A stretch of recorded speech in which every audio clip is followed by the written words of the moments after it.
The winter of 1944 was unforgiving. Snow blanketed the Ardennes forest like a shroud, muffling the sounds of war, but only for a moment. For Oberleutnant Klaus Richter of the 12th SS Panzer Division, the silence was deceiving. He had learned to fear what came next. It always began the same way. A distant rumble, growing louder.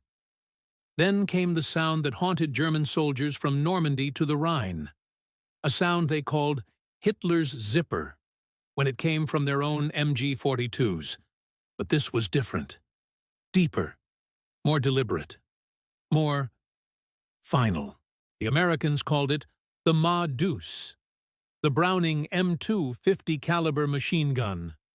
To Klaus and his men, it was simply Der Hammer, the hammer.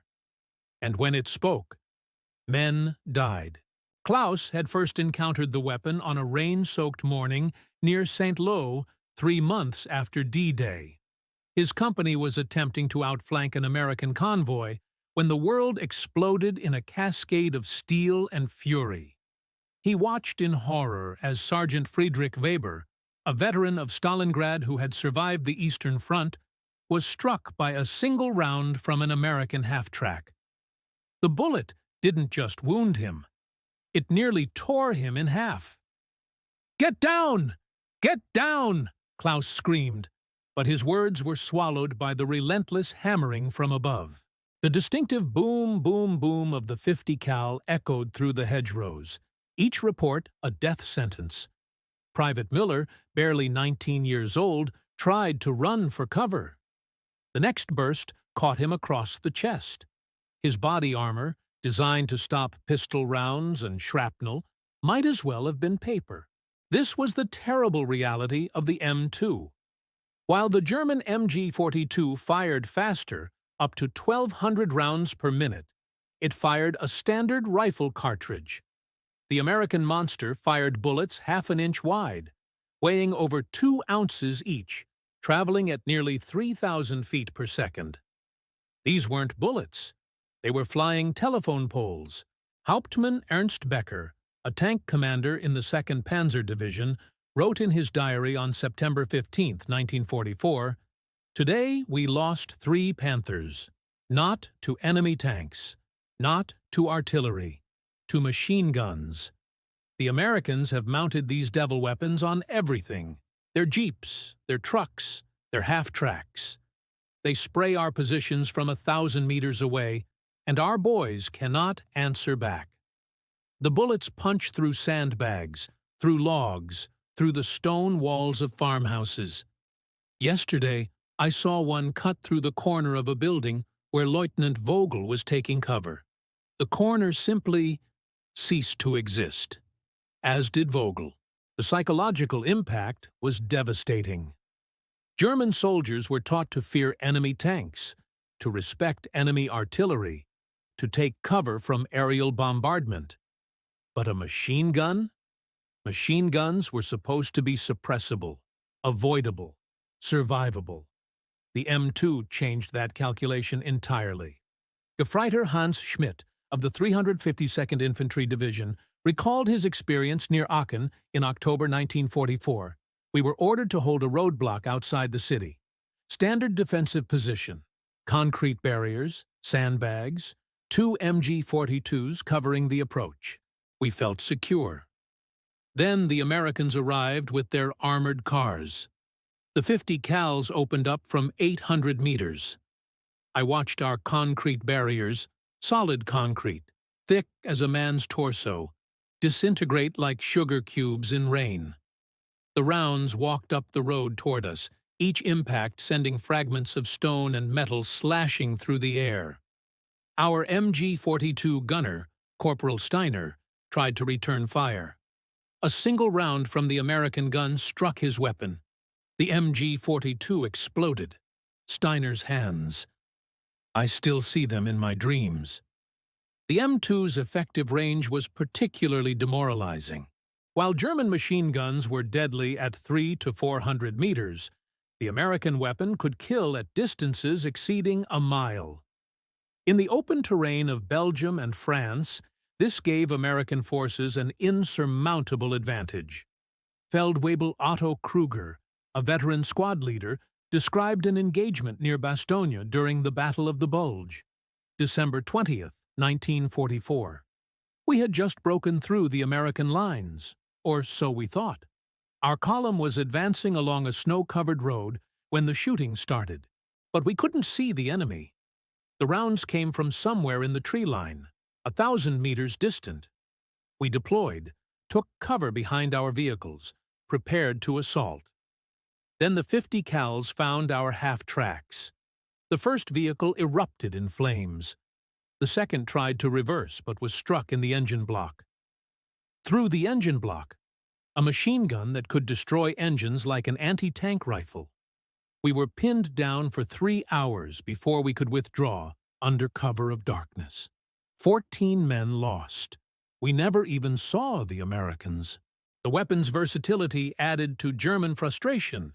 It served as an infantry weapon, an anti-aircraft gun, a vehicle weapon, and even an anti-material rifle. German observation posts, carefully constructed and camouflaged, could be demolished by sustained 50 cal fire. Light armored vehicles, Hanomags, Pumas, even some of the lighter tanks, were vulnerable to its penetration. Lieutenant Richter encountered the M2 again during the Battle of Hurtgen Forest, that meat grinder where entire divisions disappeared into the dark woods. His company was tasked with defending a key crossroads against American armor. They had Panzerfausts, anti-tank mines, and determination. What they didn't have was an answer to the half-tracks that accompanied the American tanks. November 7th, Klaus wrote in his journal, "The Americans came at dawn. We destroyed the lead tank with a Panzerfaust. Young Werner made a perfect shot. We cheered. Then the half-tracks opened up. The sound. It's like thunder that never stops. The trees around us were being cut down. Not damaged. Cut down.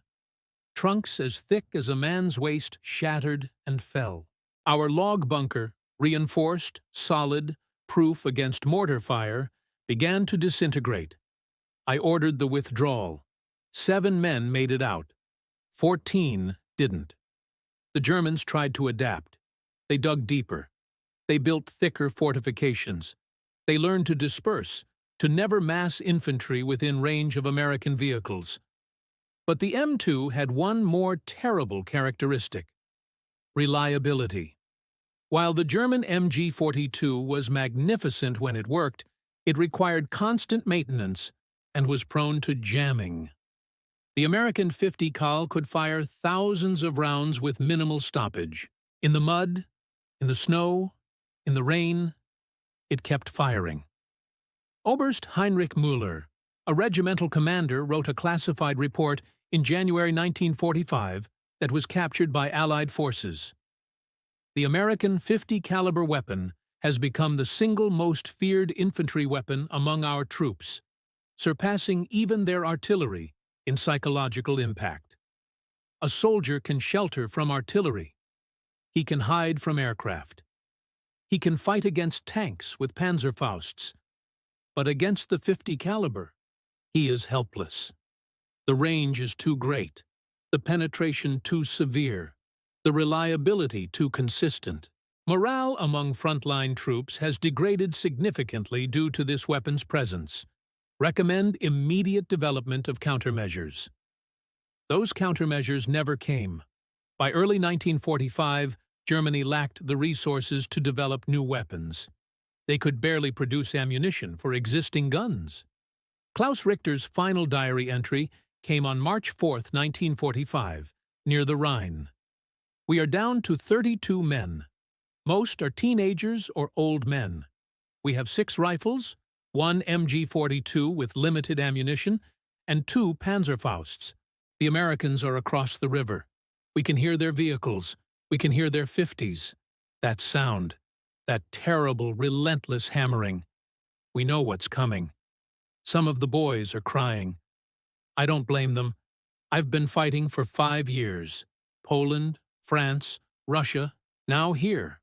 I've faced T-34s and Katyushas. I've survived Stalingrad and Normandy. But nothing in this war has filled me with such dread as that sound. The sound of the 50 Kal.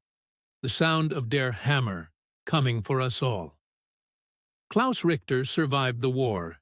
He surrendered to American forces on March 7, 1945.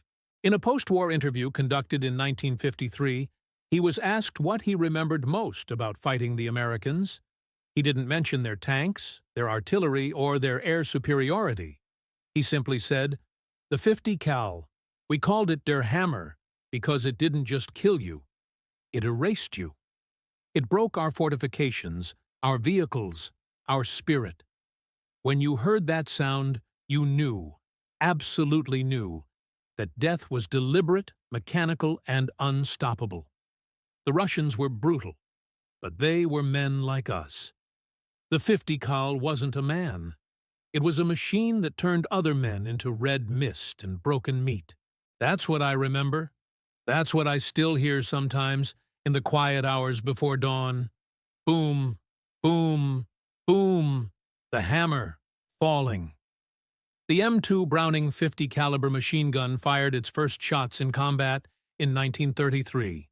It remains in service with the United States military today, 92 years later. Over 3 million have been produced.